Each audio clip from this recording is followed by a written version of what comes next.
పారిశుద్ధ సమస్యలు భద్రతా లోపాలతో రంగారెడ్డి జిల్లా మీర్పేట్ మంత్రాల చెరువు అధ్వానంగా తయారైంది. చెరువు పరిసరాల్లో నెలకొన్న దుర్వాసన, అసాంఘిక చర్యల వల్ల స్థానికులు తీవ్రంగా ఇబ్బందులు పడుతున్నారు.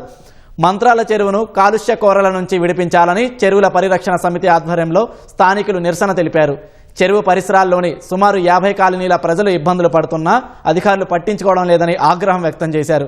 వెంటనే చెరువును కాలుష్యం నుంచి కాపాడాలని డిమాండ్ చేశారు. చెరువు పరిసరాల్లో పోలీసులు నిఘా పెంచి భద్రత కల్పించాలని స్థానికులను కోరారు.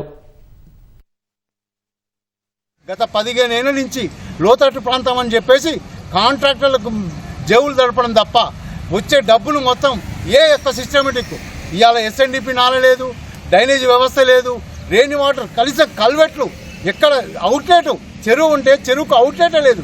ఈరోజు రాజకీయాలు చేసి వీరు చేస్తారు, వారు చేస్తారు. ఇదే గత 15 ఏళ్ల నుంచి రాజకీయాలు తప్ప వీళ్ళు అభివృద్ధి మాత్రం శూన్యం, ఏం చేయలేదు. తెల్లారి మేము వాకింగ్కి వచ్చే వరకు 15-16 సీసాలు మొత్తం పడుంటాయి గ్రౌండ్ మొత్తం. దాన్ని ఎవడు చూసేవాడు ఎవడు లేడు. నైట్ వస్తాకలే ఏవో కార్యక్రమాలు జరుగుతున్నాయి. ఇక్కడ వీధి లైట్స్ లేవు కాబట్టి కొద్దిగా శ్రద్ధ వహించి దీని యొక్క పరిరక్షణకు మన కమిషనర్ గారైనా కానీ ఇంకెవరున్నా కానీ పెద్దలు అది కావాలని కోరుకుంటున్నాం అంతే.